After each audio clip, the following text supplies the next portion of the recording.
Hi and welcome back to the channel, guys, or welcome to the channel if you are new here. I am going to do a spoiler-free review of Tenet, Christopher Nolan's newest movie. And it just premiered in cinemas here in Denmark. I just saw it earlier today. I'm seeing it again this Friday because whew, a lot is going on in this movie. And if you don't want to know anything at all about anything that's going on in this movie or what you can expect from it, then I would suggest that you stay clear of any kind of review, even the spoiler-free ones, because it is very hard talking about this movie without getting into just some of the stuff that's going on. I'm going to try to stay clear of anything that is plot related or anything that will tell you what this movie is actually about, because I think you should find that out for yourself once you go see it. And even if you've seen the trailers and a lot of the promotional material, then you would know that they don't really want us to know what is going on in this movie or what it is about before actually watching it. So I'm gonna, once again, do my best not to spoil anything for you guys. What I can tell you about is my experience and just a little bit about what you can expect from this movie. And genre-wise, it is pretty much as advertised. It is a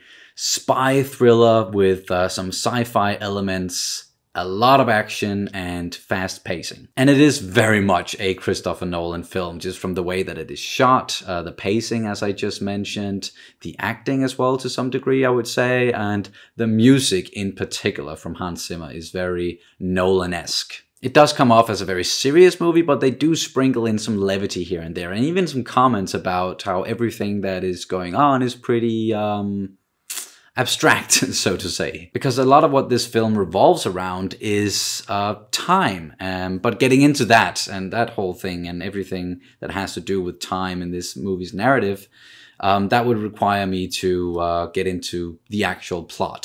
So I will save that for my spoiler-filled review. But what I can tell you is that for me personally, the second half of this movie worked better than the first half. And I'm saying this because you as a viewer, or when you go see this movie, you are pretty much just plunged into the story. And you have to kind of play catch up for the first hour or so to try and understand what everybody is talking about and referring to all the time. But once things get clearer, the second half of this movie really starts firing on all cylinders. And it includes some of the most innovative and original filmmaking I've seen in a long while, especially when it comes to the action set pieces. And just to talk a little bit about the acting in general, it is just great across the board. John David Washington, who's playing the protagonist, he is a great lead, and you follow him for the majority of this movie. But another important character is played by Robert Pattinson, who just continues to prove that he is a very, very talented actor. He's great in this movie, and he's so much more than,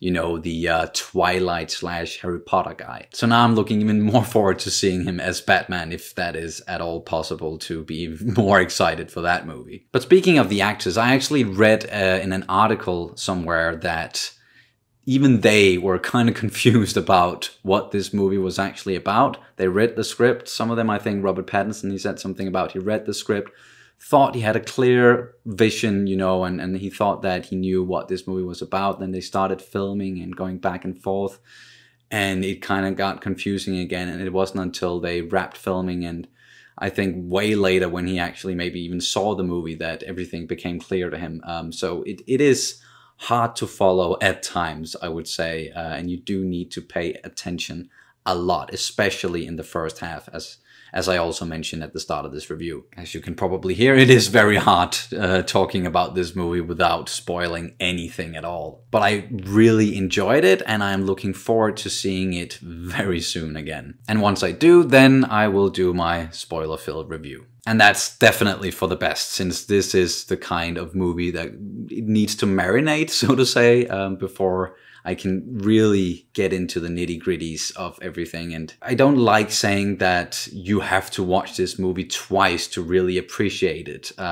But for those of you out there who are familiar with Nolan's films and something like Inception, which I think is probably the one he's made that is the closest to this, then you'll most likely understand why I kind of need to see it again. But also because I do think it is a good movie. And I was thoroughly entertained for 2.5 hours. I think that's the runtime. But yeah, this was just my experience with the movie, my initial thoughts on it. But what about you guys? Are you looking forward to it? Have you seen it yet? If you have, what did you think about it?